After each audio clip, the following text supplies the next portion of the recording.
네, 윤석열 전 대통령이 석방된 지 4개월 만에 재구속 위기에 놓인 가운데 잠시 오후 2시 15분 법원에서 구속영장 심사가 진행이 됩니다. 윤 전 대통령은 법정에 직접 출석할 예정으로 알려지고 있습니다. 네, 오늘 구속영장 실질심사에선 특검팀과 윤 전 대통령 측 간의 거센 공방이 예상되는데요.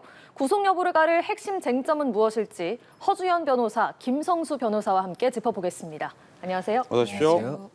네, 잠시 뒤에 아마 윤 전 대통령은 서초동 자택을 출발해서 법원으로 바로 올 예정이다라고 얘기가 들리고 있습니다. 근데 보통 일반 피의자들 같은 경우에 검찰청에 간 이후에 움직이는 경우가 대부분인데 좀 다른 것 같습니다. 이유가 어디 있을까요? 일단 일반 피의자들이 검찰청에 가서 수사관들이 영장 실질심사를 받는 법정으로 데려가는 가장 큰 이유는요. 영장의 청구 주체가 검찰이기 때문입니다. 그러니까 검찰 측에서 형식적으로나마 경찰 등에서 수사한 사건을 넘겨받아서 인치하는 절차를 거친 다음에 법정으로 데려가게 되는 것이거든요. 그런데 전직 대통령 같은 경우에는 경우나 보안상의 문제가 있을 수 있습니다. 그래서 법원으로 직행하는 것이다 이렇게 보시면 될 것 같은데 그렇다고 하더라도 지금 알려지기로는 바로 법정으로 단독으로 출석을 하는 것이 아니라 법원 앞에서 만나서 같이 들어가는 형식을 취하기 때문에 실질적인 인치 절차를 어느 정도는 형식적으로나마 거치게 되는 상황이다라고 생각하시면 될 것 같고요. 사실상 2017년 박근혜 전 대통령 영장실질심사 때도 박근혜 전 대통령이 이런 경호상의 문제로 자택에서 법원으로 직접 출석한 사례가 있거든요. 예. 아마 그 사례를 참고해서 이번 결정이 이루어진 것 같다는 생각이 듭니다. 예. 자, 서울중앙지법법원에서 구속신문을 받는 피의자는 4번 법정 출입구를 거쳐야 하는데 이 앞에 지금 취재진의 포토라인이 설치가 돼 있습니다. 윤 전 대통령도 여기를 지나게 되는 거죠? 예, 맞습니다. 이 서울중앙지방법원은 이 각 호실마다 출입구가 정해져 있습니다. 예. 그런데 오늘 이 기일 있는 서관 321호 같은 경우에는 4번 법정 출입구를 지나도록 되어 있습니다. 그렇다 보니 오늘 4번 법정 출입구를 지나는 모습이 이 포토라인에 잡힐 것이다. 이렇게 볼 수가 있는 것 같습니다. 예. 그렇다면 포토라인에서 과연 발언을 하게 될지 한다면 어떤 발언을 할지 또 취재진에게 묵묵부답으로 또 일관할 경우도 있지 않습니까? 어떻게 전망하세요? 예, 현재까지 법원에 이제 출석하거나 이 퇴정을 할 때 그 과정을 봤을 때는 아직까지는 이 어떠한 메시지를 보내는 사실은 없었습니다. 그렇다 보니 오늘의 출석 과정에서도 어떠한 메시지를 이야기하기보다는 오늘 영장 심사 기일에 집중하는 모습을 보이지 않을까 생각이 됩니다. 네, 윤 전 대통령의 경우에는 지난 1월 대통령 재직 당시 열린 영장실질심사에서도 직접 출석해서 발언을 한 바 있습니다. 아무래도 오늘도 직접 출석할 가능성이 높다, 예정돼 있다라는 얘기가 들리고 있기 때문에 직접 혐의 소명에 나설 것으로 보이는데 어떤 식의 주장을 할 것으로 좀 예상을 하시는지. 일단 본인이 구속이 되지 않을 사유에 대해서 굉장히 강력하게 소명할 것이다 이런 생각이 듭니다. 지금 사실상 윤석열 전 대통령으로서는 지금 만약에 구속이 되면 20일 동안의 이 구속 기간을 거쳐서 바로 이 혐의로 기소가 되기 때문에 네. 그 이후에도 계속해서 구속 상태에서 수사와 재판을 받을 수 있는 어떻게 보면 사실상 굉장히 중대한 기로에 놓여 있는 상태라고 볼 수 있거든요. 그렇기 때문에 이번에 구속되지 않는 것을 목표로 해서 최선을 다해서 방어할 것이라는 생각이 드는데 일단 여러 가지 이 영장실질심사 진행을 보면은 검찰 측에서 먼저 구속의 필요성을 얘기를 하게 되고 네. 그 다음에 변호인 측에서 반박을 하게 되거든요. 그 다음에 당사자에게 의견을 듣는 그런 절차를 취하게 되는데 예. 이게 상황에 따라서 실질적인 어떤 상황에 따라서 완벽하게 이 절차가 이 딱딱 잘려져서 지켜진다고 보기는 좀 어려울 수도 있어요. 그러다 보니까 윤석열 전 대통령의 이전 어떤 법정에 임하는 태도라든가 수사에 임하는 태도를 봤을 때는 굉장히 적극적으로 자기 변소를 할 거라는 생각이 듭니다.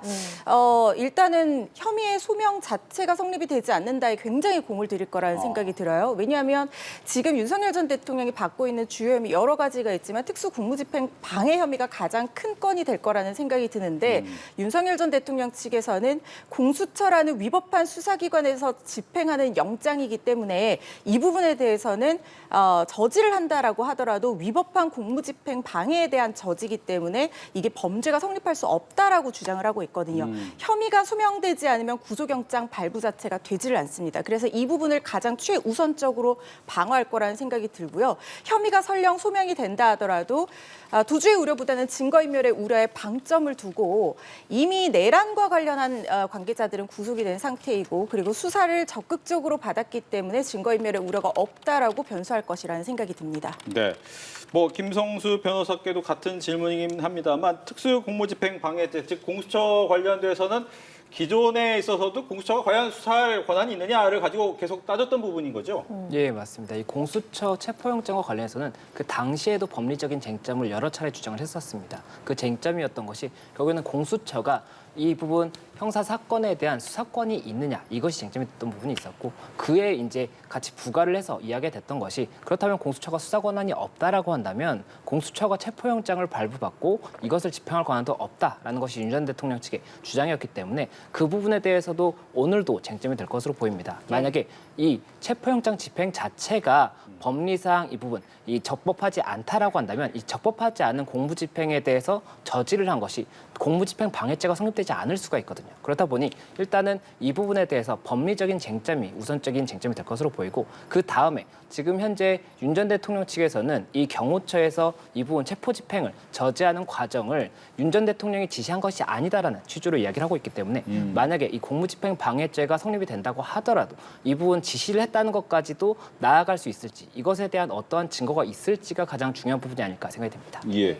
보면 이제 그동안의 여러 이 재판, 피의자 신문 관련된 재판이 어느 법정에서 열렸나라는 얘기를 했는데 오늘 법정을 하는 321 서관 315 법정 역시도 과거에 많은 분들이 다녀갔던 곳이더라고요. 그렇죠. 양승태 전 대법관이라든가 박근혜 전 대통령의 영장 실질 심사도 바로 이 법정에서 진행이 됐습니다. 사실상 서울중앙지방법원에는 영장 실질 심사라는 법정이 이 법정이 거의 유일하다고 보시면 됩니다. 왜냐하면 일반 법정과는 다르게 영장 전담 판사가 입회해서 영장 실질 심사만을 위해서 공간이 마련이 되는 것이거든요. 네. 그렇다 보니까 서관 321호가 가지는 어떤 영장 실질 심사에 대한 상징성 그리고 지금 전담하고 있는 남세진 영장 전담 판사가 입회하는 이 재판은 통상적으로 이 321호실에서 열리는 것이고요. 그렇다 보니까 윤석열 전 대통령의 영장 실질 심사 같은 경우에도 같은 법정에서 열리고 있다 이렇게 보셔도 될 것 같습니다. 예, 지금 화면을 보시면 이 윤 전 대통령의 자태가 앞인데 경찰 인력이 조금 많이 움직이고 있는 모습이 화면에 잡혔습니다. 화면 왼쪽에 지금 경찰 많은 경찰 인원들이 모여 있는 모습을 보이는데 잠시 뒤에 아마 윤 전 대통령이 집을 출발하지 않을까 생각이 되고요. 지금 보시는 곳은 이제 법원 앞입니다. 예, 서울중앙지방법원 앞의 모습입니다. 지금 화면으로 보시면은요, 지금 태극기를 든 윤석열 대통령 지지자의 집회가 열리고 있고 지금 그 집회 바깥으로 경찰 경력이 배치가 되고 있는 상황입니다. 자, 윤석열 전 대통령 잠시 뒤에 아마 사저에서 법원으로 이동을 하게 될 텐데 윤 전 대통령의 사저와 구속영장 실질심사가 열리는 서울지방법원 지금 화면으로 또 보여드리고 있습니다. 이 두 장소가 상당히 가깝습니다. 2시 15분에 구속영장 실질심사가 시작되기 때문에 아마 윤석열 전 대통령이 직접 출석을 한다면 곧 윤석열 전 대통령이 이동하는 모습을 화면으로 또 볼 수가 있을 전망입니다. 자, 법원이 심사 시간을 오후 2시 15분으로 잡았습니다. 이렇게 시간을 오후 2시 15분으로 잡은 이유가 있을까요? 통상적인 영장실질심사는 오전 10시에 시작을 하거나 아니면은 오후 2시 또는 3시에 시작을 하는 것이 일반적입니다. 그래서 뭐 보통 15분에서 30분 단위로 이렇게 끊어서 잡게 되거든요. 그러면 이제 대기를 하고 있다가 순서가 되면 들어가서 영장실질심사를 받는 그런 구조로 이루어지고 있는데 그런데 지금 윤석열 전 대통령 같은 경우에는 상당히 여러 가지 혐의인데다가 전직 대통령의 영장실질심사인 만큼 상당히 치열한 공방이 예상이 됩니다. 그러다 보니까 아마 오늘 영장실질심사를 하는 다른 피의자들에 대한 심사가 오전 중에 진행됐을 가능성이 있고요. 그다음에 오후에 이제 2시, 그러니까 3시보다는 2시쯤 그리고 한 15분 정도 여유를 두고 시작을 해서 오후 아마 심사는 거의 윤석열 전 대통령의 심사로만 진행이 될 거라고 예상을 하고 비웠을 가능성이 있습니다. 그러다 보니까 보통 통상적으로 전직 대통령 영장실질심사 진행하는 시간이 4시간에서 8시간도 넘는 경우들이 있었기 때문에 예. 아마 이 부분은 이렇게 진행이 될 것 같다는 생각이 들고 그래서 오후 2시 15분 정도로 잡고 그 이후에 오후에 내내 영장실질심사를 진행을 하고 밤에 이제 잠깐 판사가 숙고하는 시간 이런 것들까지도 고려해서 오후 2시로 잡은 것이 아닌가 싶습니다. 예, 뭐 특검팀, 윤 전 대통령 그리고 윤 전 대통령 측 변호인들이 모두 이 법정에 출석을 하겠죠. 보통 잠깐 얘기가 돼 있지만 2시 15분부터 구속영장 심사가 시작이 되는데 과연 그 절차가 어떤 순서로 되는지 김성수 변호사께서 설명을 해주시죠. 예, 오늘 이 기일은 결국에는 영장 발부 여부에 대해서 재판부가 판단을 하기 위해서 이 부분 각각의 의견을 들어보는 절차라고 볼 수가 있습니다. 그렇기 때문에 이 각각의 의견을 들어보는 시간을 가질 수가 있게 되는 것인데 이 검찰에서 먼저 이 부분 구속 수사가 필요한 이유에 대해서 여러 가지 설명을 할 것입니다. 그리고 이 여러 가지 설명에는 지금 현재 5가지 혐의가 이야기가 되고 있지 않습니까? 그러면 이 5가지 혐의가 법리상 왜 성립이 되는 것인지 그리고 이 법리상의 이 사실관계에 맞는 것이 어떠한 증거들을 통해서 소명이 되는 것인지 이것들을 굉장히 상세하게 정리해서 주장을 할 것으로 보이고 보통 이렇게 중요 사건의 이런 재판 과정에서는 PPT를 통해서 시각 자료를 함께 제공을 함으로써 재판부의 일을 조금 더 도우려는 시도를 하기 때문에 아무래도 오늘 특검에서도 이 PPT 자료를 준비를 하고 이것을 기반해서 이 여러 가지 쟁점들에 대해서 설명하는 시간을 갖지 않을까 생각이 됩니다. 그리고 네. 특히 중요한 부분이 이 범죄 혐의 부분도 중요하지만 또 한 가지가 이 증거인멸이나 도주의 우려가 있는 경우에만 영장 발부가 가능한 부분이 있기 때문에 이 증거인멸이라든지 이런 부분들에 대해서 어떠한 근거를 가지고 이런 우려가 있다라고 판단했는지 이것을 법원을 설득할 수 있는 그런 자료를 제출하려고 노력을 할 것으로 보입니다. 그리고 계속 얘기해 주시죠. 그리고 반대로 이 피의자 윤 전 대통령 측 같은 경우에는 이 지금 현재 영장 발부 구속이 필요 없다는 주장을 하는 거지 않습니까? 그렇다라고 한다면 지금 현재 이 각각의 이 혐의에 대해서 사실관계를 부인할 부분도 있을 것이고 뭐 현재 뭐 어떠한 지시를 했다라고 지금 특검은 보고 있는데 지시한 사실이 없다라든지 그리고 이 사실관계가 맞다고 하더라도 이 각각의 죄가 되지 않는다라고 한다면 당연히 이때도 영장이 발부되지 않을 거지 않습니까? 그렇기 때문에 이런 법리 공방과 사실관계에 대해서 지금 현재 특검이 제시하는 이 증거가 실제 그 사실을 증명한 것이 아니다. 이렇게 주장을 하는 방법을 통해서 여러 가지 서로의 의견을 제시하지 않을까 생각이 듭니다. 예, 지금 화면에 왼쪽, 오른쪽 나눠져 있죠. 왼쪽 같은 경우에는 자택 앞이고 오른쪽은 서울중앙지법 앞이 되겠습니다. 왼쪽에 계속해서 이제 경찰 인력들이 모여 있는 모습을 보고 있습니다. 아무래도 윤석열 전 대통령이 자택을 출발할 가능성이 좀 높아졌다 이렇게 볼 수 있는 거고요. 이 경찰 옆으로 이제 태극기가 흔드는 모습을 함께 볼 수가 있습니다. 오른쪽에 이제 서울중앙지법 앞에서 아마 이제 많은 지지자들이 모여 있는 또 반대쪽 모습도 함께 보고 있는데요. 잠시 뒤에 윤 전 대통령의 집을 출발하게 된다면 그 모습까지도 함께 보여드리겠습니다. 계속해서 또 질문을 드리면 일단 피의자 신문 절차가 진행될 때. 과거에 보면 이제 한 번 질문하고 잠시 뒤에 또 반대 신문할 기회를 주기도 하긴 하는데 그런 식으로 진행이 됩니까? 아니면 쭉 진행한 다음에 반대쪽에 계속 얘기를 합니까?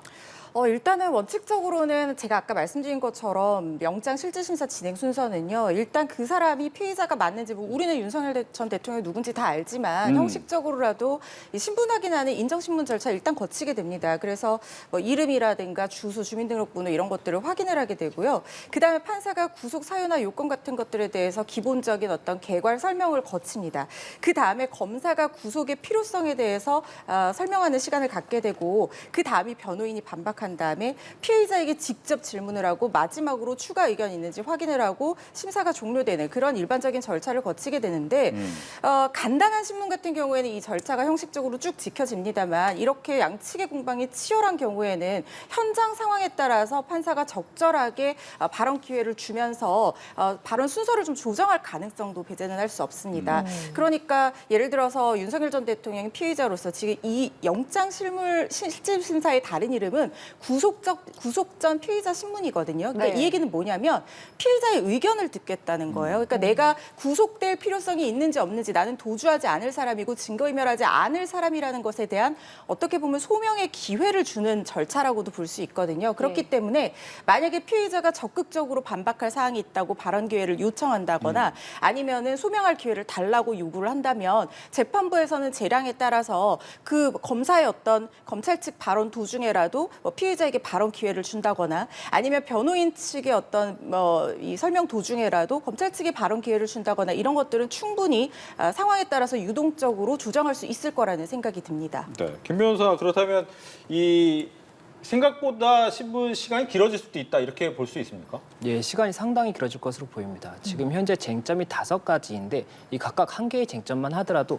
이 사실관계에 대해서도 다툴 부분이 굉장히 많고 이 법리적인 부분에 대해서도 뭐 여러 가지 판례라든지 이런 것들을 제시하는 과정이 굉장히 오래 걸릴 수가 있기 때문에 그렇다라고 한다면 지금 2시 15분부터 시작을 하면 결국에는 저녁 늦게까지도 진행될 가능성이 높지 않나 이렇게 생각이 되는 부분이 있습니다. 그리고 지금 현재 5가지 쟁점이기 때문에 이것을 이 검찰 측이 일괄해서 5가지를 다 이야기하고 그 다음에 윤 전 대통령 측의 변호인이 5가지를 다 이 부분 반박하는 이런 절차를 진행할 것인지 아니면 각각의 쟁점별로도 이렇게 사안을 주장하는 것도 검토해볼 수는 있을 것이거든요. 그렇다 보니 이 재판부에서 어떻게 하는 것이 효율적인지에 대해서도 고민을 하고 이에 대한 절차를 진행하지 않을까 생각이 되기 때문에 여러 가지로 지금 현재 시간이 오래 걸릴 수밖에 없지 않나 생각이 됩니다. 네, 이 피의자 신문 뒤에는 재판부가 결정의 시간을 갖게 되는데 결정까지는 어느 정도 시간이 걸릴 거라고 보세요? 얼마만큼의 영장실질심사 시간이 진행되는지에 따라서 달라질 가능성이 있긴 합니다만은 이 통상의 경우를 비춰봤을 때는 오늘 밤 늦게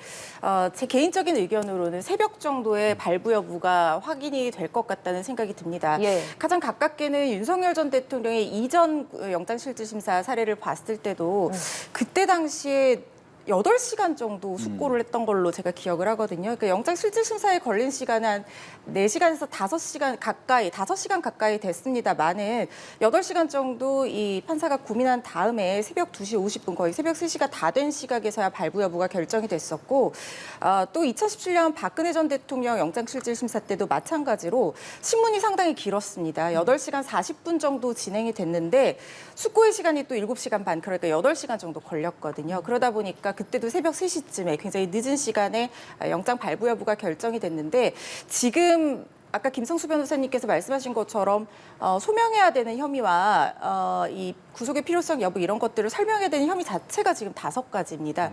그러다 보니까 사실은 혐의 자체가 상당히 많은 편이다라고 볼 수가 있고요. 그리고 지금 검찰 측에서 준비한 영장 청구서 페이지 수만 해도 66페이지입니다. 그러니까 여기에 있는 내용들을 변호인이 다 반박하고 진행을 하려면 아마 4시간으로는 어려울 것 같다는 생각이 들거든요. 그러면 네. 저녁 전에 끝나면 좀 빨리 끝나는 것이 될 테고 저녁 식사를 먹고 그 이후에도 실질심사가 일부 진행될 가능성도 저는 있다고 봅니다. 그렇게 된다고 하면 그 끝나는 시간이 늦어질수록 고민의 시간도 결국엔 더 길어질 수밖에 없는 것이거든요.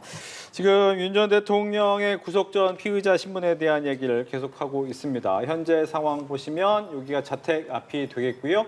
지금 자택 앞에 있는 경찰 인력, 병력의 모습을 보고 있습니다. 잠시 뒤 2시 15분부터 영장실질심사가 시작이 되는데 약 10분 정도 남아있는 상황입니다. 네. 일단 윤 전 대통령이 피의자 신문을 마치고 나서 어디에 대기하느냐에 대한 얘기도 있는데 보니까 서울구치소로 가서 대기를 하더라고요. 이유가 있습니까?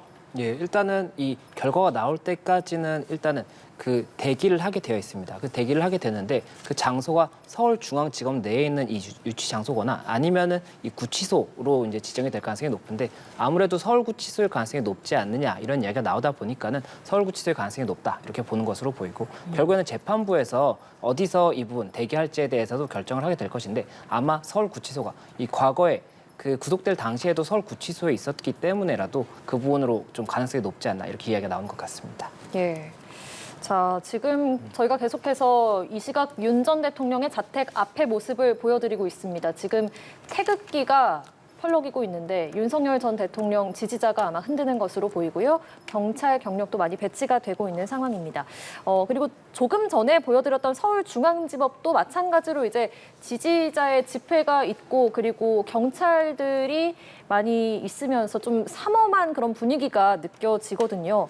이게 아무래도 지난 1월에 구속 영장이 발부가 됐을 때 당시에 지지자들이 서부지법에 난입해서 폭력 사태, 좀 불미스러운 사태가 있었기 때문에 경찰에서도 제2의 서부지법 사태를 차단하려고 좀 총력 대응하는 모습입니다. 그렇죠. 지금 그때 당시에 사실은 법원이 상흔을 입었다라고 표현해도 무방할 정도로 상당히 충격적인 소요 사태에 가까운 그런 일들이 벌어졌었습니다. 예.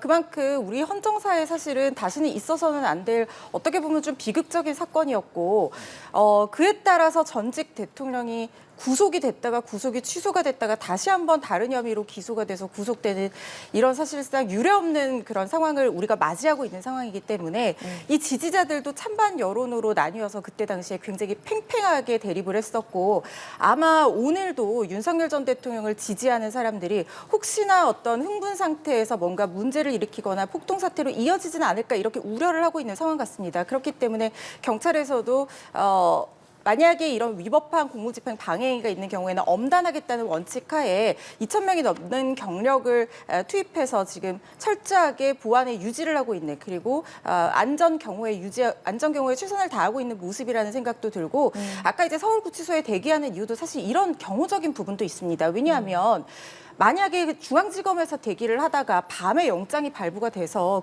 구치소로 이동을 하게 된다고 하면 그때의 또 문제라든가 그럼 그때까지 계속해서 지지자들이 집에 가지 않고 기다리고 있다가 뭔가 좀 흥분한 상태에서 뭔가 문제가 일어나거나 이럴 가능성도 아마 고려를 할 것 같다는 생각이 들거든요. 그래서 지금 대기 장소도 그렇고 이런 모든 것이 결국에는 어떤 폭동 사태라든가 위험 사태로 번지지 않도록 하는 그런 노력의 일환이다 이렇게 보셔야 될 것 같습니다. 예. 지금 시간이요. 2시 7분인데. 네. 지금 나오고 있군요. 지금 보시는 저 차량이 윤석열 전 대통령이 타고 있는 것으로 알려진 차량이 되겠습니다. 이 차량이 아마 이 중앙법원까지 지금 가는데 한 8분 정도 안에 움직여서 거기서 이제 심의를 받을 것으로 신문을 받을 것으로 알려지고 있습니다. 지금 뭐 지지자들의 태극기가 보이고 그 옆에 경찰 인력의 모습도 보이고 있는데 전반적으로 지금 도로를 향해서 가는데 이제 통제가 따로 되고 있지는 않은 그런 모습이 되겠고요. 시간은 한 7, 8분 뒤에는 법원으로 들어갈 것으로 보이고 있습니다. 네, 윤석열 전 대통령이 구속심사에 출석하기 위해서 현재 법원으로 이동을 하고 있습니다. 잠시 뒤 이제 7분 남았습니다. 오후 2시 15분부터 윤석열 전 대통령에 대한 두 번째 구속 전 피의자 신문이 열리게 됩니다. 서울중앙지방법원으로 현재 윤석열 전 대통령이 차량을 타고 이동을 하고 있는 모습을 저희가 보여드리고 있습니다. 남세진 영장 전담 판사가 심리를 하고요. 내란 특검 측에서는 박억수 특검보 등이 신문에 참여를 하고 윤석열 전 대통령 측에서는 김홍일, 배보윤, 송진호, 최명성 변호사 등이 출석을 합니다. 네, 지금 화면에서 보이고 지금 모습은 이제 중앙지방법원 앞에 있는 경찰 인력 그리고 지지자들의 모습이 보이고요. 지금 차량이 왼쪽 중간에 보이고 있는 차량에 윤석열 전 대통령이 타고 있는 것으로 전해지고 있습니다. 윤 전 대통령의 차량은 지금 중앙지방법원을 향해서 움직이고 있고요. 벌써 다 도착을 했군요. 그렇게 먼 거리가 아니었기 때문에 지금 한 2분여 만에 지금 들어오고 있는 모습이고요. 이 들어와서 잠시 뒤에 2시 15분에 이 중앙법원 321호 서관 321호 법정 옆에서 이제 특검이 구인장을 집행한 이후에 신문을 받을 것으로 보입니다. 관련돼서 특검팀과 변호인 측이 모두 법정에 출석할 것으로 보이고 있고요. 지금은 이 모습은 법원 내에 있는 모습을 화면으로 보고 있습니다. 네, 지금 법원 안에 도로에도 지금 화면 왼쪽에 보시면은 경찰의 차량이 지금 줄지어서 배치가 돼 있는 모습을 보시고 계십니다. 지금 들어오는 차량 윤석열 전 대통령이 탄 것으로 보이는 차량이고요. 지금 서울지방법원 안으로 들어와서 아마 지금 주차장으로 향하는 것으로 보입니다. 잠시 뒤에 윤석열 전 대통령이 차량에서 나와서 이제 4번 법원 출입구로 향할 것으로 보입니다. 취재진이 지금 출입구에 포토라인을 세우고 있는데 취재진 앞에서 어떤 발언을 할지도 주목이 되는 상황입니다. 네, 발언을 하지 않고 묵묵부답으로 들어갈 가능성도 굉장히 높다라고 전해지고 있기 때문에 어떻게 진행이 될지 보면 될 것 같고요. 지금 2시 10분이 지나고 있습니다. 5분 정도 뒤에는 이 법정에서 이제 신문이 시작이 될 텐데요. 일단 윤 전 대통령은 법원에 도착을 했고요. 오늘 법원에서 생중계 여부까지는 이제 하지 않기로 했습니다. 따라서 내용은 아마 중간중간 전해질 것 같고 화면에 지금 윤 전 대통령의 변호인단의 모습이 잠깐 보였던 것 같고요. 네. 지금 윤 전 대통령의 차량이 법원 입구 서관 321호 법정이 들어갈 수 있는 출입구 쪽으로 서서히 움직이고 있는 모습입니다. 예, 잠시 조금 전에 이제 윤석열 대통령 측 변호인의 모습을 보여드렸는데 김홍일, 배보윤, 송진호, 최명성 변호사 등이 출석한다는 말씀을 다시 한번 드리겠습니다. 자, 이제 차 문이 곧 열리고요. 윤석열 전 대통령의 모습을 아마 볼 수가 있을 텐데요. 이쪽은 변호인단이네요. 예. 김홍일 변호인단의 모습이 지금 화면에 잡혀 있고요. 아직 윤 전 대통령의 모습은 화면에 나오지 않고 있습니다. 예, 지금 구속 심사가 이루어지는 네. 서울중앙 윤 전 대통령이 지금 예. 차량에서 막 내렸고요. 지금 옆에 기자들이 들어왔습니다. 한번 들어보시죠. 오늘 직접 발언하실 예정이실까요? 특검이 여전히 무리하게 영장 청구했다고 생각하세요? 체포 집행 당시에 직접 체포 저지하라고 지시하셨습니까? 영장의 관련자들 네. 윤 전 대통령은 기자들이 한 4가지 정도 질문을 했습니다. 이 혐의 부분에 대해서 인정하느냐 아니면 지시했느냐 등등에 대해서 이야기를 했지만 거기에 대해서 대답은 하지 않고 묵묵부답으로 입구로 들어갔습니다. 조금 전에 모습 다시 한번 보시겠습니다. 네, 윤 전 대통령은 붉은색 넥타이를 메고 들어왔고요. 기자들이 옆에서 많은 질문을 했습니다. 4가지 정도 질문을 했고 혐의의 인정, 그리고 지시 여부 등에 대한 질문을 했지만 여기에 대한 대답은 하지 않았고 뒤에 보이는 김홍일 변호인의 모습까지 보면서 오늘은 321호 서관 321호 법정으로 향하고 있는 윤 전 대통령의 모습이 되겠습니다. 네, 조금 전 윤석열 전 대통령이 차량에서 내려서 서울중앙지방법원 321호 법정으로 향하고 있는 모습을 보여드리고 있습니다. 남색 정장에 빨간색 넥타이를 한 차림이고요. 지금 양 옆에서 취재기자가 오늘 직접 발언하실 예정인가요? 등의 여러 가지 질문을 했는데 취재진의 질문에 아무런 답변을 하지 않고 법정으로 들어가는 모습을 보여드리고 있습니다. 네. 오늘 이제 중요한 것은 이번에 이제 과연 구속영장 발부 여부가 될 텐데 그렇다면 이제 이 보통 구속영장 발부하는 데는 3가지 정도 얘기가 많이 나오잖아요. 뭐 도주 우려라든가 증거 인멸이라든가 뭐 두 변호사께 같은 질문입니다만 어떤 부분이 가장 큰 영향을 미칠 만한 요인이 될 것이냐 한 가지씩 좀 얘기를 해주시면 좋을 것 같습니다. 저는 증거인멸의 우려가 오늘의 구속영장 발부의 가장 중요한 변수가 될 것이다라는 생각이 듭니다. 물론 일단은 말씀드린 것처럼 혐의 자체가 소명이 돼야 되는 것을 전제로 말씀을 드리는 건데요. 왜냐하면 지금 내란 특검이 굉장히 빠른 속도로 수사를 진행을 하고 있는데 체포영장이 한번 기각됐는데 바로 또 구속영장을 청구를 했단 말이죠.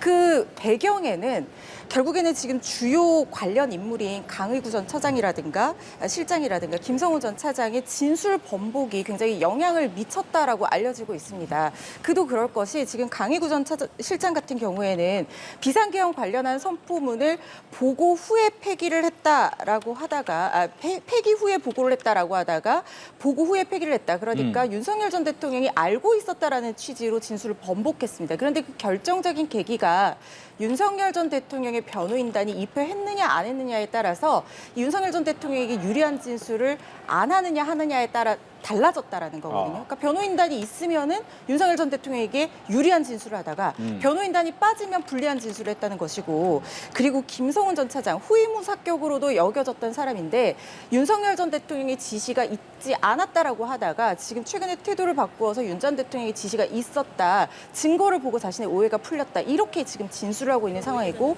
이 변화의 결정적인 계기도 변호인단의 입회 여부였습니다. 그래서 지금 특검 측에서는 이 어떻게 보면 수사 방해 행위로 규정을 하면서 윤석열 전 대통령 변호인단이 윤 전 대통령의 지시를 받아서 이 관련 인물들의 어떤 진술 번복이라든가 회유라든가 이런 것들에 계속해서 영향력을 미치고 있고 이것이 결국에는 증거인멸의 우려로 연결된다 이렇게 주장을 하고 있는 상황이거든요. 예. 물론 윤석열 전 대통령 측에서는 이것이 정당한 방어권 행사였다고 방어할 가능성이 높지만 이게 조금 설득력이 떨어진다고 제가 개인적으로 생각하는 부분은 지금 김성훈 전 차장도 그렇고 강희구 전 실장도 그렇고 지시를 받는 입장이잖아요. 그런데 만약에 자신이 아무런 지시 없이 단독으로 이런 행위를 했다라고 하면 그 부분에 대한 혐의는 모두 다 자신이 책임을 져야 되는 겁니다. 그렇다고 하면 자신에게 불리한 진술을 윤석열 전 대통령을 위해서 해줄 이유가 없거든요. 네. 그런데 변호인단이 입회에 있으면 아직까지 영향을 미치기 때문에 자신에게 불리한 진술을 한다라고 볼 여지가 있고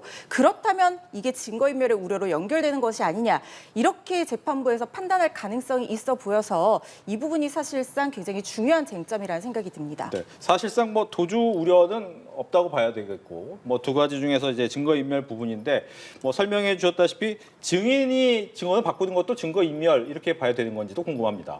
예, 일단 증거인멸 우려 같은 경우가 가장 주된 쟁점이라는 것에는 저도 동의하는 생각입니다. 그리고 이 증거인멸에 대해서 어떻게 소명할 것이냐가 중요한 것인데 예. 말씀 주신 것처럼 지금 뭐 관계 참고인이든지 아니면 피해자들이 이 부분 진술을 번복했다라고 하고 그 진술의 번복 이유가 이 현재 윤 전 대통령의 이 변호인이 같이 입회했는지 여부에 따라서 달라졌다라고 한다면 이것은 지금 현재도 이 사실관계를 확정할 수 없도록 계속해서 진술을 번복할 수 있도록 하는 그런 역할을 하고 있다라고 볼 수가 있는 거지 않습니까? 그래서 만약에 그 부분에 대해서 어느 정도의 소명이 정말로 이뤄진다라고 한다면 이때는 증거인멸의 우려가 상당히 높다라고 볼 수가 있습니다. 그렇기 때문에 이 부분이 일단은 어떠한 근거를 통해서 주장이 될 것이고 이것에 대해서 재판부가 어디까지 설득될 것이냐가 가장 중요한 쟁점 중에 하나가 아닐까 생각이 됩니다. 그런데 지금 현재 이 조서 작성 과정에서 이런 부분 진술이 이제 변화가 됐다라고 이야기를 하는 것인데 그러면 아마 이 진술 조서 내에도 이런 부분들에 대해서 어떤 변경이 있었다라는 것이 기재가 되어 있을 수도 있고 아니면은 수사 보고서가 명시가 돼 있을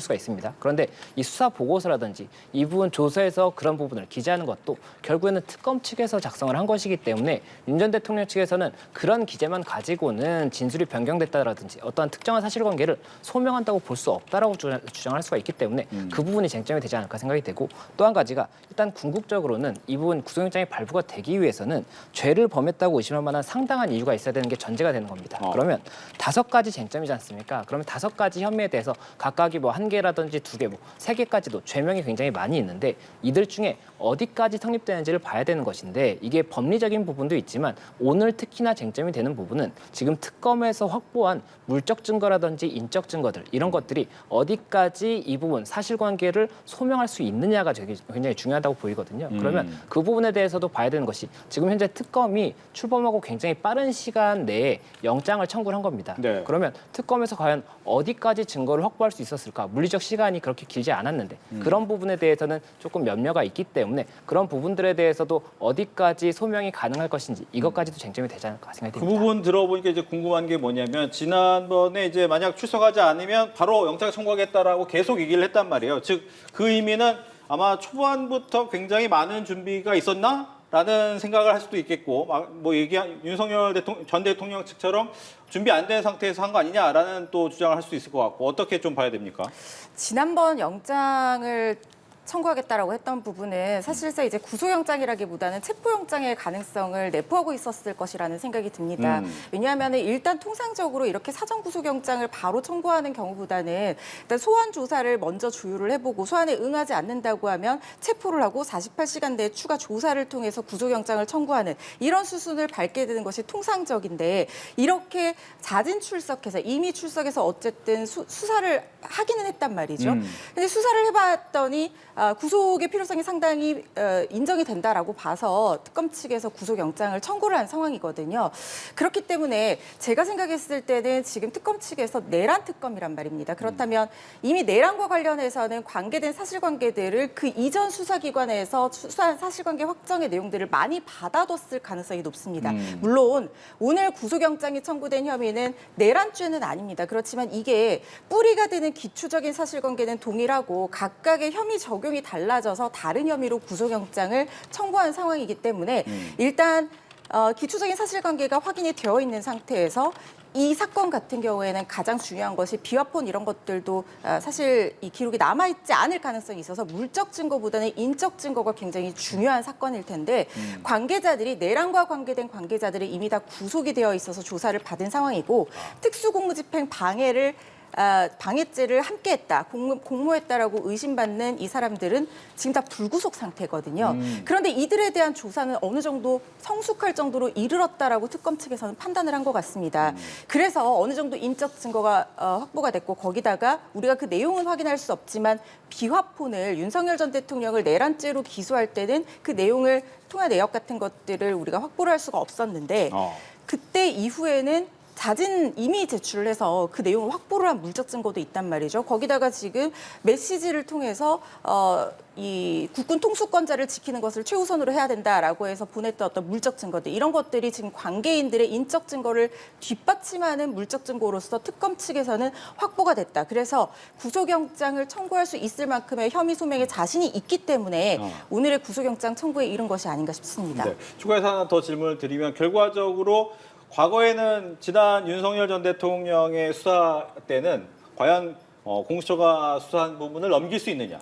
자료에 넘기는 부분에 대해서 논의가 좀 많았잖아요. 근데 즉 특검이 되면서 이런 물적 증거, 인적 증거를 한 번에 모을 수 있다. 이렇게 봐야 되는 겁니까? 예, 그 부분에 대해서도 쟁점이 아직까지도 될 수 있는 부분이 있는 것이 공수처에 대한 수사 권한이 없다라고 한다면 공수처에서 직접 수사한 부분에 대해서는 그 부분 증거로 사용할 수 있는지에 대해서는 향후 재판에서도 계속해서 쟁점이 될 수는 있습니다. 다만 이 경찰이라든지 이 수사권에 대한 쟁점이 없던 수사기관에서 확보한 자료 같은 경우에는 지금 현재 이 특검법상 이런 자료들에 대해서도 더 확보를 할 수 있는 것으로 명시가 되어 있을 것이기 때문에 그렇다라고 한다면 해당 자료들을 근거로 해서 이 부분 사실관계를 일단 구성을 하고 이에 대한 여러 가지 증거를 제출하는 것은 무리가 없을 것으로 보이는데 다만 앞서 말씀드렸던 것처럼 이 부분이 아직까지 출범하고 시간이 오래되지 않았고 쟁점이 굉장히 다양하지 않습니까? 그렇다 보니 이 부분들에 대해서 각각의 증거가 확보가 돼 있다고 하더라도 어디에 이 증거가 있는지를 찾는 것 자체도 굉장히 기록이 방대할 것이기 때문에 쉽지 않은 일이어서 어디까지 확보됐을지가 중요하다라고 보이고 그런 상황에서 일단 이렇게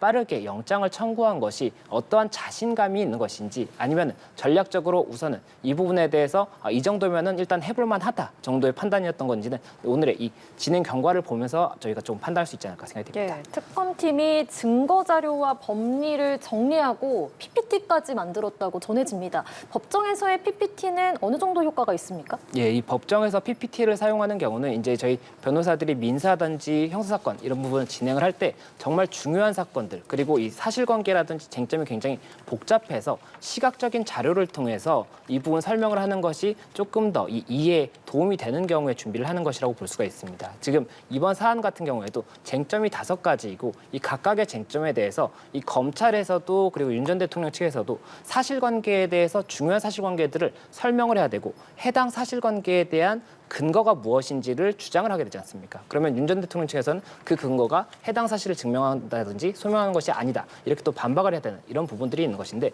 이것들을 PPT를 통해서 이 설명을 하면서 이 부분을 지금 이야기하고 있는 것이다 라고 한다면 아무래도 설명이 조금 더 용이할 수가 있기 때문에 네. 이런 부분을 준비했다라고 볼 수가 있는 것이고 또 이런 법리적인 부분에 있어서도 판례라든지 이런 것들을 제시하는 경우도 있습니다. 그러면 이 판례도 이 해당 판례를 그대로 PPT에 이 복사를 해서 이 아무래도 이걸 시각적으로 제공을 한다라고 한다면 조금 더 설득력이 높아질 수가 있기 때문에 그런 부분까지도 감안해서 PPT를 준비하는 것이고 특검 측에서도 당연히 PPT를 준비했을 것이고 윤 전 대통령 측에서도 당연히 이 변호 과정에서 필요한 PPT를 준비했을 것으로 보이거든요. 그렇다 보니 그런 부분들에 대해서도 굉장히 촘촘하게 준비했지 않을까 생각이 듭니다. 네. 예. 지금 들어온 속보를 전해드립니다. 윤 전 대통령의 구속 심사가 조금 전 2시 22분부터 시작이 됐다라고 전해지고 있습니다. 원래 2시 15분으로 예정이 됐는데 아마 초반에 시간이 조금은 지체돼서 2시 22분부터 시작됐다라는 얘기를 해드리겠습니다. 지금 뭐 관련돼서 계속해서 얘기를 하는데 일단은 변호인들의 동행 여러 명의 변호인들이 들어오면 보통 자기가 맡은 분야가 혐의에 대한 분야가 좀 나눠져 있습니까? 아니면 그거 다 전략을 어떻게 짜고 온지 제일 궁금해요. 일단 통상적으로 변호인단의 내부 전략을 뭐 그때그때 사안에 따라서 조정을 할 수가 있는데 네. 굉장히 잘 짚어주신 부분이 지금 이 사건 같은 경우에는 크게 5가지 혐의지만 그 세부적인 사항들 가지가지를 보면은 그 쟁점들이 상당히 방대하고 복잡합니다. 그래서 아마 특검팀에서와 마찬가지로 변호인단 측에서도 각각의 쟁점을 나누어서 그 전담하는 변호인이 내부적으로 따로 있을 거라는 생각이 듭니다. 그래서 지금 검사 측에서 모든 쟁점에 대한 구속의 필요성을 설명하고 모든 쟁점에 대해서 반박을 한다고 하면 이게 좀 혼재될 가능성이 있어요. 그래서 제가 예측하기로는 쟁점을 하나하나 세분해서 검사 측에서 주장하고 변호인 측에서 반박하고 이런 절차로 나아가게 될 가능성도 있는데 그때그때마다 지금 여러 명의 변호인이 참여를 하잖아요. 자신이 전담해서 준비한 반박 자료들을 들고 적극적으로 잘 아는 분야에서 반박을 하기 위해서 어떻게 보면 역할을 나누어서 전략적으로 조직화해서 반박을 준비했기 때문에 이렇게 여러 명의 변호인단이 들어가서 각각의 역할을 하는 그런 형태로 반박이 진행될 거라는 생각이 듭니다. 네. 자, 이제부터는 구속 여부를 가를 5가지 혐의를 하나씩 짚어보도록 하겠습니다. 자, 먼저 윤 전 대통령에게 적용된 혐의를 발생 시간순별로 좀 보겠습니다. 가장 먼저 이루어진 게 국무회의 관련 직권남용 권리행사 방해잖아요. 특검팀이 국무회의와 관련해 직권남용 권리행사 방해 혐의를 적용한 이유 짚어주시죠. 예, 일단 이 12월 3일에 제가 계엄이 선포됐던 날입니다. 이 계엄 선포 당시에 이 국무회의를 거쳐야 되는 것이 헌법상의 규정이 있거든요. 그렇다 보니 이 국무회의를 거쳐서 계엄을 선포했다는 이 부분 절차적인 정당성을 확보하기 위해서 이 윤 전 대통령 측에서 이 국무회의 관련 최소한의 정적수가 11명입니다. 이 11명을 충족하기 위해서 20명의 국무위원 중에 이 9명의 국무위원에게는 이 부분 연락을 하지 않거나 참여하지 않은 상태에서 진행을 했다는 이런 부분이고 이것이 이 직권남용 권리행사 방해죄가 되는 것이 직권남용 권리행사 방해라는 것이 이 공무원이 직권을 남용해서 권리행사를 방해하는 경우에 성립할 수 있는 죄거든요. 그런데 지금 현재 국무위원들이 이 부분 참석을 하지 못함으로써 이 법적으로 내가 행사할 수 있는 권리인 어떠한 이 안건에 대한 심의권이 있지 않습니까? 예. 이 심의권을 행사하지 못하도록 했다. 그렇기 때문에 권리행사를 방해한 것이다라고 해서 직권남용 권리행사 방해죄 적용이 가능하다라고 보는 것이고 지금 현재 당시에 참석하지 못했던 이 국무위원들 일부에 대해서 지금 조사를 진행했고 그다음 그에 대해서 진술을 받았다는 것이기 때문에 이 부분에 대해서 어떠한 내용이 해당 조서에 담겨 있을지 그리고 그것이 이 사실관계의 인정에 있어서 어떻게 볼 것인지가 쟁점이 되는 그런 부분이 있습니다. 그리고 이에 대해서 윤 전 대통령 측에서는 지금 현재 이 긴급성을 고려해서 일찍 도착할 수 있는 국무위원들에게 연락을 했던 것이다. 그렇기 때문에 이 부분에 대해서 심의권을 침해한 것이 아니다라는 주장도 하고 있기 때문에 이 부분 관련해서 사실관계의 구성 그리고 이 법리적으로 봤을 때 직권남용이 해당할 수 있는지까지도 법원에서 판단하지 않을까 생각이 됩니다. 예. 뭐 지금 얘기한 것처럼 참여하지 않은 위원회에 대해서 물어봤을 텐데 그러면 참여하지 않았으면 왜 안 했느냐를 물어본 것이 아니라 왜 참여했다면 어떤 얘기를 했을까를 물어본 이유는 어디 있습니까? 지금 특검 측에서 직권남용 권리행사 방해 혐의를 이 국무회의 관련해서 적용하는 이유는요. 그러니까 국무회의가 사실상 적법하고 이 합헌적인 비상계엄 선포에서는 굉장히 중요한 심의 요건이 됩니다. 그런데 이게 윤석열 전 대통령의 위헌 위법적인 비상계엄을 실행하기 위해서 국무회의를 실제로 한 것이 아니라 외관만 작출했다. 그러니까 형식상으로 국무회의 절차를 날림으로 거치고 사실상 결론은 이미 내놓고 이런 과정들을 거쳤다라고 보고 있는 것이 지금 특검의 시각이고요. 그 과정에서 형식적으로 국무회의를 하기 위해서 평소에 비상계엄에 대해서 부정적인 생각을 가진 그러니까 만약에 정상적인 국무회의를 진행해서 심의 토론 절차를 거치고 표결을 했다면 비상계엄 선포에 동의하지 않았을 가능성이 있는 국무위원에게 의도적으로 연락을 하지 않은 것이 아니냐. 지금 이렇게 보고 있는 것이거든요.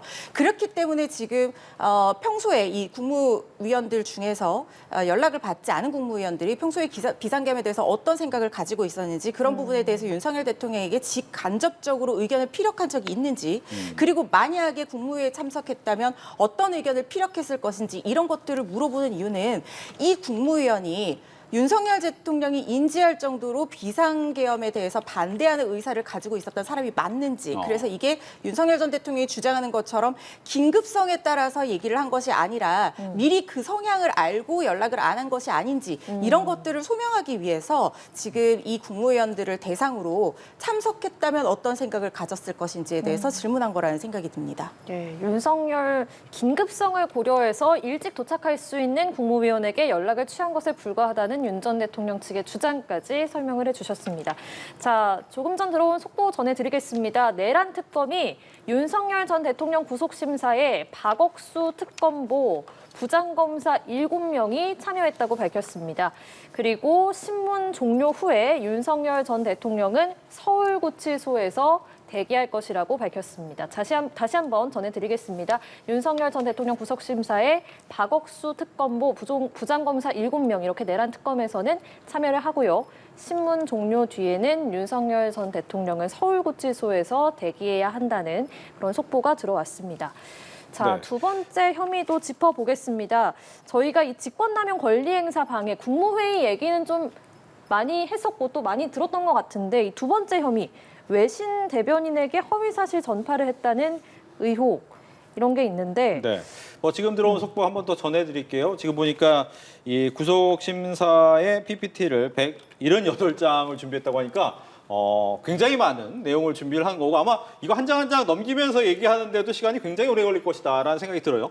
그렇습니다. 지금 오늘의 구속영장 실질심사가 상당히 오랫동안 지속될 거라는 그런 생각이 듭니다. 왜냐하면 구속영장 청구서도 66장이라고 하면 사실상 여타의 사건에 비해서 굉장히 분량이 방대한 것이거든요. 네. 그런데 영장 실질심사에 설명할 PPT만 거의 200장 가까이 준비를 했다라고 하는 것은 지금 특검 측에서 사실상 이번 구속영장 발부에 어떻게 보면은 특검팀 앞으로의 수사 향방에 사활을 걸고 있다. 윤석열 전 대통령과 마찬가지인 지금 어떻게 보면 강대강 대치다. 이렇게 판단해도 될 것 같습니다. 네. 왜냐하면요. 특검팀에서 체포영장을 한번 청구했다가 이 부분이 발부가 되지 않았잖아요. 그런데 만약에 구속영장을 청구를 했다가 이게 내란 특검팀이 굉장히 빠른 속도로 속도감 있게 수사가 진행되는 상황이라는 평가가 그렇지 않아도 나오고 있는데 구속영장 청구했다가 이게 만약에 발부가 되지 않는다, 기각이 된다고 하면 사실상 특검팀이 너무 무리하게 수사를 진행한 것이 아니냐, 혐의 소명조차 못한 것 아니냐, 이런 비난에 직면할 우려가 있고 앞으로의 수사 동력도 어떻게 보면 좀 떨어지게 될 가능성이 있습니다. 그리고 네. 어떻게 보면은 3대 특검 중에 내란 특검이 가장 먼저 윤석열 전 대통령의 신병 확보를 위해서 지금 어떻게 보면 좀 치고 나간 상황인데 네. 여기서 만약에 실기하게 된다고 하면 내란 특검팀으로서는 상당히 어떻게 보면 좀 약간 민망한 상황이 벌어질 수도 있는 것이거든요. 예. 그렇기 때문에 PPT 178장을 통해서 어떻게든 오늘의 구속영장 실질심사에서 신병 확보를 하겠다라는 강한 의지를 드러내고 있는 것이다. 이렇게 보셔야 될 것 같습니다. 보통 이제 PPT 하면 이게 큰 글씨 몇 개 떠 있는 게 아니라 이번에 보면 되게 작은 글씨로 많이 써놓는 그런 스타일이기 때문에 178장, 178장이라면 굉장히 많은 양을 준비했다라고 볼 수가 있겠고 또 하나 전력을 다한다라는 부분에서 박억수 특검보 플러스와 함께 부장검사 7명이라면 지금 윤석열 대통령 측이 생각하는 것이 김홍일, 배보윤, 송진호, 최명성, 유정화, 김계리 보통 여기도 한 대여섯 명 정도가 나오는데 7명을 오겠다고 하는 것은 굉장히 많은 사람이 온 거잖아요. 예, 맞습니다. 양측 다 이렇게 많은 사람이 참석을 했다는 것 자체가 지금 현재 쟁점이 5가지지 않습니까? 그러면 각각의 쟁점에 대해서 검토를 하고 이에 대해서 설명할 검사들이 다를 가능성이 높습니다. 변호인도 동일할 것으로 보이고요. 그만큼 이 각각의 사안에 대해서 한 명이 한 사안에 대해서 집중해서 아무래도 분석을 하고 이에 대한 정리를 했다라고 한다면 더 효율적으로 정리할 수가 있기 때문에 그만큼 이 부분에 대해서 굉장히 많은 신경을 쓰고 있다라고 하는 것이 이 허 변호사님의 말씀처럼 그 부분 판단이 맞는 것 같습니다. 그리고 또 한 가지가 이 178장이라는 것이 혐의는 5가지인데 178장을 이렇게 만들 수가 있다는 것은 결국에는 법리적인 부분도 담겨 있겠지만 이 부분보다는 이 사실관계의 소명에 관해서 굉장히 다양한 사실관계를 촘촘하게 이 부분 작성을 했지 않을까 생각이 되는 부분이기 때문에 예. 결국 오늘의 쟁점에서 가장 중요한 부분은 사실관계에 대해서 어디까지 소명된 것으로 재판부가 판단하느냐 이것이 가장 중요한 것이 아닐까 생각이 됩니다. 예, 알겠습니다. 자, 조금 전에 잠시 다뤘던 두 번째 혐의에 대해서 계속해서 이야기를 나눠보겠습니다. 자, 두 번째 혐의가 외신 대변인에게 허위 사실 전파를 했다는 의혹인데 특검이 이에 대해서 직권남용에 해당한다고 봤습니다.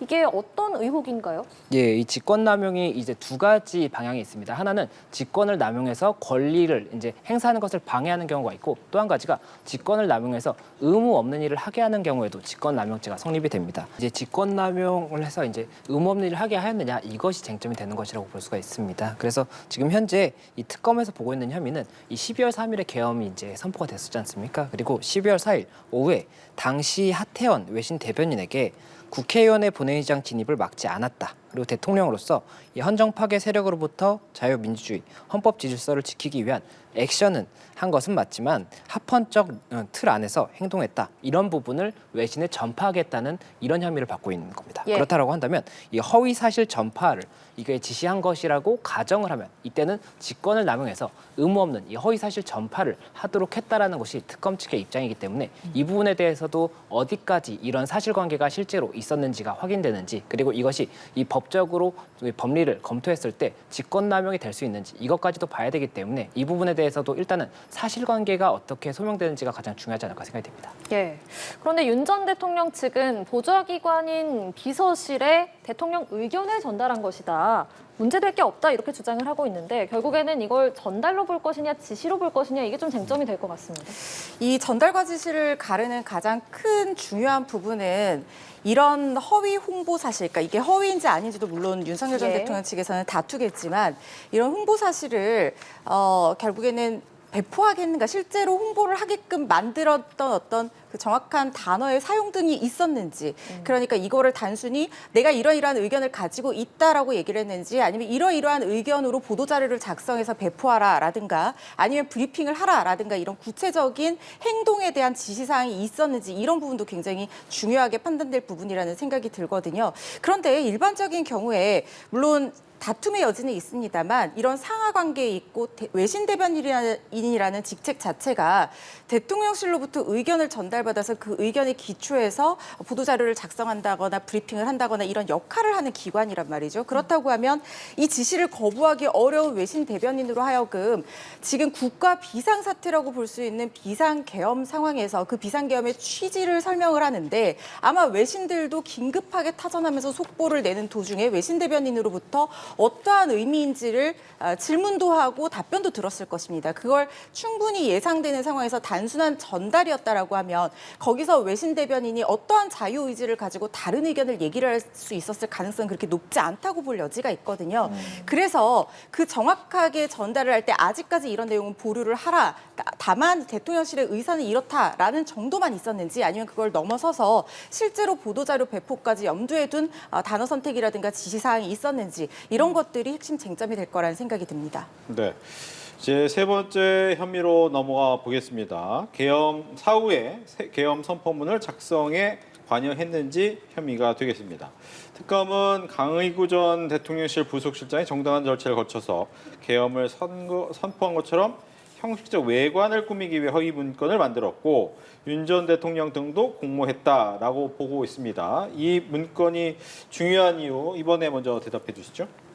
이 문건 같은 경우에는 지금 헌법상 필요한 절차를 거쳤는지와 관련해서 또 먼저 전제를 하고 설명을 드려야 될 것 같습니다. 일단 우리 헌법에서는요. 대통령의 모든 국법상 행위는 문서로 해야 되고 거기에는 국무총리와 관계 국무위원회 부서가 있어야 한다라고 규정을 하고 있습니다. 그런데 지금 윤석열 전 대통령의 비상계엄 절차는 윤석열 전 대통령 측에서는 합헌적이었다라고 주장을 하고 있지만 국회에 통과하는 것 절차도 그리고 국민들 앞에서 선포하는 절차도 문서로 이루어지지는 않았었거든요. 그래서 이걸 사후에 문서를 만들었느냐 아니냐 이게 쟁점이 되고 있는 건데 예. 문제는 뭐냐면은 사후에 문서를 만들었다가 여기에 부서가 없었다는 거예요. 그래서 부서를 하고 그리고 나서 한덕수 국무총리가 이거는 사후에 문서를 만들고 부서를 한 거기 때문에 적법 절차에 어긋날 가능성이 있다라는 요청에 따라서 이걸 폐기를 했다고 합니다. 여기에 사흘이 걸렸다라는 것이거든요. 그렇다고 하면 이 선포문이 원칙적으로 정상적인 합법적인 비상계엄 절차에서는 원래부터 만들어져서 정확하게 문서로 선포가 됐었어야 되는데 그것이 아니라 일단 비상계엄을 진행을 해놓고 그 이후에 사후적으로 절차적인 흠결을 보충하기 위해서 그리고 나중에 위헌성에 대해서 항변을 하기 위해서 이걸 외관을 작출하면서 만들어낸 것이 아니냐 이걸 보고 있는 거거든요. 네. 그렇다고 하면 지금 적용된 혐의는 이 선포문이 허위 공문서 작성이다. 그리고 그걸 폐기한 것은 대통령 기록물법 위반이라든가 공용문서 폐기다. 이렇게 지금 검찰 측에서는 보고 있는 겁니다. 네, 윤 전 대통령 측은 폐기된 문서가 권한이 없는 사람이 만든 거 아니다. 따라서 그렇기 때문에 미완성 문서고 폐기했다. 이 부분은 공식 문서가 아니니까 의미가 없다라는 입장인 거잖아요. 예, 맞습니다. 말씀하신 그 부분은 일단 공문서인지 여부에 대해서 다투게 되는 겁니다. 이 허위 공문서 작성에 대한 혐의를 지금 받고 있기 때문에 이 공문서가 아니라고 한다면 이 부분 허위 공문서도 작성한 것이 아니게 되는 것이거든요. 그리고 이 부분 대통령 기록물법 위반도 지금 쟁점이 되는 것인데 이 부분에 대해서도 완성된 서류라든지 공문서가 아니라고 한다면 이 대통령 기록물로 해석할 수 있는지에 대해서도 법리적인 쟁점이 있기 때문에 이런 부분들에 대해서 법리적인 다툼을 하고 있다. 이렇게 볼 수가 있는 것이고 또 한 가지가 지금 현재 윤 전 대통령이 주장을 하고 있는 것은 이 문서 작성 과정에 본인이 어떠한 관여를 하거나 이런 부분이 없었고 그리고 폐기 과정에 있어서도 이 부분 작성된 그 문서 자체가 이 작성이 아무래도 잘못 작성된 것이기 때문에 이것을 폐기하라고 지시를 한 것이어서 이 부분에 대해서도 형사적으로 이 처벌이 되는 행위가 아니다 이렇게 주장을 하고 있기 때문에 이 사실관계에 있어서도 실제 지시가 있었는지 지시가 있었다고 한다면 이 선후관계가 어떻게 되는 것인지 이런 것들을 살펴봐야 되는 것이고 또 한 가지가 이 공문서로서 볼 수 있는지에 대한 법리적인 쟁점까지도 나아갈 수가 있기 때문에 이런 부분들에 대해서도 이 오늘 이 특검 측과 윤 전 대통령 측의 이 변호인 측에서 굉장히 첨예하게 다투지 않을까 생각이 듭니다. 네. 자, 네 번째 혐의로 넘어가 보겠습니다. 네 번째 혐의는 윤 전 대통령이 작년 12월 7일에 김성훈 당시 경호처 차장에게 3차례 전화해서 비화폰 정보를 수사기관이 확보할 수 없도록 조치하라 이렇게 지시를 했다는 내용입니다. 특검팀은 이게 명백한 증거인멸 시도다 이렇게 보는 거죠. 예, 맞습니다. 이 부분에 대해서도 지금 특검 측에서 보고 있는 사실관계는 이 12월 7일에 윤 전 대통령이 이 김성훈 당시 경호처 차장에게 3차례 전화를 했고 이 여인영 방첩사령관, 곽종근 전 특수전사령관, 이진우 전 수방사령관의 비화폰 정보를 삭제하라고 지시를 했다라고 보고 있는 것입니다. 예. 그리고 그 과정에서 어떠한 대화가 있었는데 그 대화의 내용을 봤을 때는 결국에는 그 해석을 해보면은 삭제를 지시하는 것으로 볼 수가 있기 때문에 그렇다라고 한다면 이것은 결국에는 또 다시 이 대통령 경호법상의 어떠한 위반이 될 수가 있는 그런 혐의도 될 수가 있는 것이고 여러 가지 형사적인 쟁점이 될 수 있다라는 것이 특검 측의 입장인 것인데 이 부분에 대해서도 결국에는 특검 측이 주장하고 있는 사실관계가 실제 소명이 어디까지 되느냐가 가장 중요한 전제가 될 것이기 때문에 그런 부분들에 대해서 쟁점이 될 것으로 보이고 지금 윤 전 대통령 측에서는 이 부분에 대해서 지시를 한 사실이 없다라고 이야기를 하고 있고 만약에 그런 대화가 있었다고 했을 때 그 대화의 의미도 결국에는 이 매뉴얼에 따라서 이러한 조치를 취하는 것이 맞지 않느냐라는 취지였기 때문에 그 부분이 어떤 뭐 다른 의도가 없었다 이렇게 주장을 하고 있는 거지 않습니까? 예. 그렇기 때문에 이런 부분들에 대해서도 사실관계 그리고 이 부분이 어떤 형사적인 처벌의 대상이 되는 것인지를 보게 되는 그런 사안입니다. 예, 말씀하신 그 부분도 있고 그리고 결국에 해당 부서장이 그 윤 전 대통령의 지시를 이행을 하지 않았습니다. 그래서 윤 전 대통령 측은 이게 이행되지 않았기 때문에 범죄가 성립할 수 없다 이렇게 또 주장을 하고 있는데 결과적으로 이행이 되지 않은 것도 이것도 구속 여부에 영향을 미칠까요? 이것은 범죄 혐의의 소명과 관련이 있는 부분인데 이거 하나가 설령 소명되지 않는다고 하더라도 다른 중요한 범죄 혐의들이 소명된다고 하면 구속영장은 발부될 가능성은 있습니다. 그런데 예. 이 혐의와 관련해서는 좀 들여다봐야 되는 부분이 있는 건 맞아요. 왜냐하면 지금 이 구조를 잘 살펴보셔야 되는 게 윤석열 전 대통령이 김성훈 전 차장에게 지시를 해서 실무진들에게 비화폰 서버를 삭제하라고 지시를 한 거거든요. 그래서 이게 그러니까 직권 남용에 대한 직접적인 혐의가 아니라 직권 남용을 교사했다는 혐의가 지금 적용이 된 겁니다. 그런데 실제로 삭제가 되지 않았단 말이죠. 그렇다면 교사를 했는데 실행에 착수조차 없었던 상황인 거예요. 그렇다고 하면 이건 교사가 미수라고 볼 수 있고 미수범 처벌 규정이 있는 경우에는 동일하게 처벌을 하도록 되어 있는데 문제는 직권남용 권리행사 방해죄는 미수범을 처벌하는 규정이 없습니다. 그렇기 때문에 윤석열 전 대통령 측에서는 이게 지금 성립할 수가 없다. 이 되지 않고 미수범 처벌 규정이 없는데 이건 범죄 혐의가 나에게 적용될 수 없는 것이다. 이렇게 지금 주장을 하고 있는 거거든요. 사실 이 부분은 일리 있는 주장일 수는 있다는 생각이 듭니다. 이게 증거인멸이 아니라 직권남용 교사 혐의이기 때문에 그런 거거든요. 그런데 문제는 우리가 잘 생각해야 될 부분은요. 이건 재판이 실질적인 어떤 재판이 진행되는 과정이 아닙니다. 그러니까 이거는 어떤 재판이냐면 구속 여부를 판단하는 재판이거든요. 구속 여부를 판단하는 재판에서는 실제로 혐의가 성립하는지 아닌지를 직접적으로 판단하는 게 아니라 혐의의 입증이 아닌 어느 정도 소명이 된다라고 보면은 그 중대성이 높다라고 봐서 구속 여부를 결정을 하게 되는 것이거든요. 그래서 네. 이게 설령 성립하지 않는 범죄라고 하더라도 영장 실질 심사에서 아주 결정적으로 작용할 것 같지는 않다는 생각이 듭니다. 마지막은 이제 특수공무집행 방해가 될 텐데 이거는 두 분께 각각 한쪽 검찰과 변호사 측으로 해서 이야기를 듣겠습니다. 먼저 검찰 쪽으로 해서 검찰에서는 특수공무집행 방해가 된다. 어떤 이유에서 그런 겁니까? 예, 일단 이 부분이 그 공수처가 체포영장 집행을 했지 않습니까? 그리고 그때 당시에 경호처와 이 대치하는 모습을 다들 기억을 하실 겁니다. 그 당시에 이 부분 공수처의 체포영장 집행이 적법한 공무집행이었다고 한다면 이것을 저지하는 것은 공무집행 방해가 된다는 겁니다. 그리고 이 특수가 붙는 것은 이 단체라든지 아니면 위험한 물건을 휴대한 이런 경우에 이제 특수가 붙을 수가 있는 것이기 때문에 지금 현재 특수공무집행 방해로 혐의를 보고 있는 것인데 그 체포영장이 1월 3일에도 있었고 그리고 2차가 또 한 번 더 있었습니다. 그런데 이 과정에서 지금 특검에서 보고 있는 것은 윤 전 대통령이 이 부분 저지하도록 하기 위해서 어떠한 이렇게 대치를 하는 이런 것들을 지시한 사실이 있다라고 한다면 그렇다면 이 특수공무집행 방해와 관련한 혐의가 인정이 돼야 된다는 것이고 또 한 가지가 이 부분 관련해서 이 경호처 직원들이 동원이 됐지 않습니까? 그러면 경호처 직원들이 동원이 된 이 부분이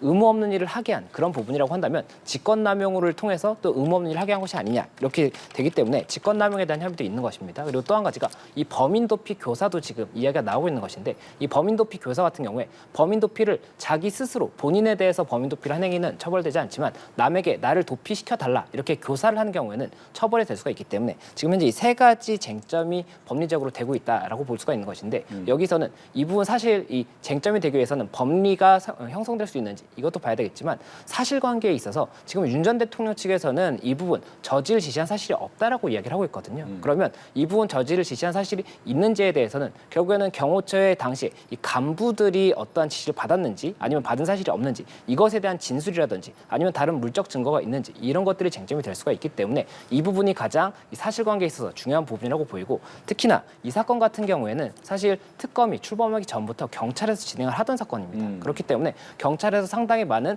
자료를 확보를 하고 있었을 것이고 그 자료들이 어디까지 이 소명이 가능할 것인지가 쟁점이 될 수가 있을 것이기 때문에 아무래도 오늘 이 사안에서 가장 많은 쟁점이 되고 가장 많은 다툼이 되는 부분은 이 부분일 가능성이 높지 않을까 이렇게 예상하고 있습니다. 네. 예. 윤석열 전 대통령 변호인 측은 어떤 얘기할까요? 체포 조지를 지시한 사실 자체가 없다라고 주장을 하면서 일단은 공무집행 방해의 고의가 없었다라고 주장할 가능성이 상당히 높아 보입니다. 네. 그 다음으로 지금 유력하게 주장할 것이라고 생각이 드는 게 위법한 공무집행 행위에 저항하는 것은 공무집행 방해 혐의로 의율할 수 없다는 것이 우리 법원의 입장이거든요. 그렇기 때문에 지규현 판사가 이 구속 취소를 하면서 이 내란죄 관련해서 공수처의 수사권에 대해서 물음표를 찍었습니다. 그러니까 이게 정확하게 수사권이 없다라고 판단한 것은 아닙니다. 그렇지만 이건 좀 다툼의 여지가 있다라고 보면서 실질적인 구속 취소 결정을 내렸던 전례가 있기 때문에 예. 아마 이 부분을 논거로 들어서 위법하게 공수처가 발부받은 영장 집행이었기 때문에 설령 여기에 저항하는 행위를 했거나 지시를 했다고 하더라도 이것은 특수공무집행 방해로 의율할 수가 없기 때문에 범죄 사실의 소명 자체가 되지 않는다라고 하면서 이 부분을 방어할 가능성이 상당히 높다라는 생각이 들거든요. 예. 그런데 이 저지 사실, 그러니까 저지 지시 여부에 대해서는 문자 메시지라는 물증을 일단은 특검 측에서는 확보한 상황으로 보입니다. 그러니까 어떤 경우에도 국군 통수권자의 안전을 최우선으로 해야 된다라는 문자 메시지를 보낸 이 물증.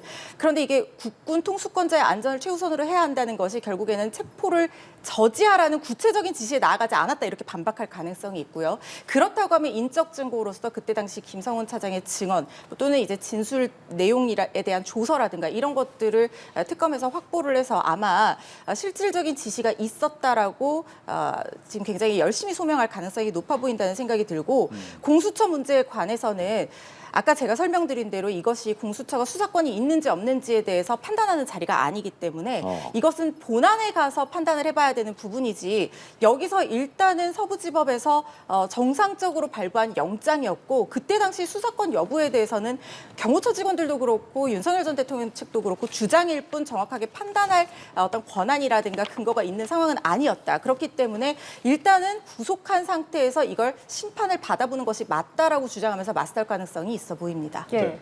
말씀하신 그 부분, 그러니까 윤석열 전 대통령이 3월에 지기현 판사가 말씀하신 것처럼 공수처의 내란 수사권에 좀 의문을 찍으면서 구속 취소가 됐단 말이죠.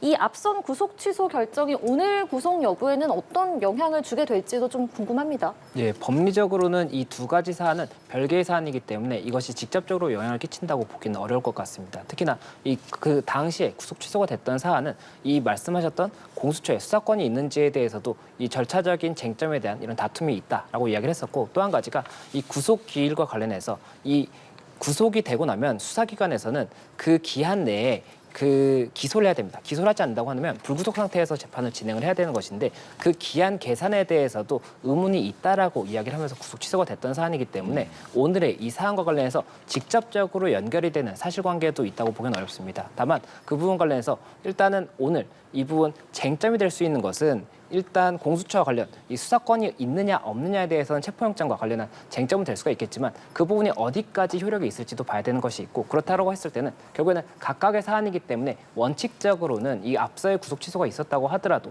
이 오늘의 구속영장 청구, 이 발부 여부에 대해서는 이 부분 직접적인 영향을 끼칠 수는 없다고 보는 것이 맞는 것 같습니다. 네. 알겠습니다. 이 부분도 좀 짚어보고 싶은 게요. 최근에 김용현 전 장관, 노상원 전 정보사령관 등 내란 중요임무종사 혐의 공범들이 줄줄이 재구속이 돼서 지금 재판을 받고 있잖아요. 그런데 지금 윤석열 전 대통령은 내란 우두머리 혐의를 받고 있는데 이 우두머리 혐의를 받고 있는 피고인만 석방되는 게 이게 맞냐 이런 지적도 또 있거든요. 그래서 법원이 이런 점을 고려할 거다 이런 전망도 있던데요. 사실 이게 원칙적으로는 청구된 혐의가 내란죄와 관련된 혐의는 아니기 때문에 법원이 직접적으로 이 부분을 고려할 것 같다는 생각은 들지 않지만 사실상 굉장히 높은 비중으로 이 부분을 신경 쓸 것 같다는 생각은 듭니다. 왜냐하면 내란죄와 지금 이 기소된 이 특수공무집행 방해 등, 그러니까 구속영장이 청구된 특수공무집행 방해 등 혐의 등은 사실상 똑같은 사건을 기초로 해서 여러 가지 파생되는 사실관계에 대해서 각각의 적용 혐의만 달라지고 있는 상황이거든요. 그렇기 때문에 그 분류는 동일한 사건이라고 말해도 무방하다는 생각이 들고 그렇다고 하면 재판부로서는 이게 형식적으로는 별개의 사건이지만 실질적으로는 내란죄를 범한 사람들 중에서 수개의 혐의를 받고 있는 가장 무거운 혐의를 받고 있는 핵심 피의자인 윤석열 전 대통령은 구속되지 않은 상태로 자유롭게 변호인들을 만나면서 또 참고 관계자들을 만나면서 재판을 준비를 하는데 관련 중요임무 종사자 등 이 지시를 받은 인물들은 구속이 돼서 신변에 어떤 제약을 받고 있는 상황이란 말이죠. 이런 공범 간의 형평성 여부는 사실상 영장을 발부하는데 굉장히 중요하게 평가되는 요소 중에 하나이고 이 사건에서도 마찬가지로 실질적으로는 관련성이 굉장히 깊기 때문에 아주 중요하게 생각할 요소 중에 하나는 될 것이다 이런 생각이 듭니다. 네. 윤 전 대통령 지난 1월 첫 구속됐을 때 대통령 경호처에 경호 예우를 받았어요. 그때는 대통령의 상황이었으니까. 지금 좀 달라집니까? 예, 맞습니다. 지금 현재는 전 대통령이고 이 당시에는 현직 대통령이었습니다. 탄핵 심판 사건이 진행 중이었기 때문에 그렇기 때문에 이 당시에는 구치소에서 이 경호처와 이 부분 협의를 통해서 경호에 대해서 계속해서 논의를 하는 모습을 저희가 볼 수가 있었는데 이번 같은 경우에는 전 대통령이기 때문에 아무래도 구치소의 경호처가 어떠한 협의를 진행한다든지 이런 모습은 보이지 않을 것으로 예상이 돼서 이 부분도 달리 볼 수 있다 이렇게 말씀드릴 수 있을 것 같습니다. 예, 구속영장이 발부가 되면 즉시 아마 서울구치소에 입소 절차도 걸치게 되는데 절차가 어떻게 됩니까? 일단 신병 인치가 돼서 아마 구치소에서 지금 계속해서 대기를 하다가 바로 영장이 발부가 된다라고 하면 바로 이 수용되는 어떤 절차들을 거치게 되는데요. 일단 신체 검사를 하게 됩니다. 그러니까 혹시 몸이 아픈 곳은 없는지 그리고 뭐 윤석열 전 대통령의 경우에만 한정되는 것이 아니라 일반적인 피의자의 경우를 상정하고 말씀드리자면 혹시 뭔가 위험한 물건을 숨기지는 않는지 약물이나 이런 것들 숨기지는 않는지 이런 것들을 확인을 하기 위해서 신체 검사 절차를 진행을 하게 되고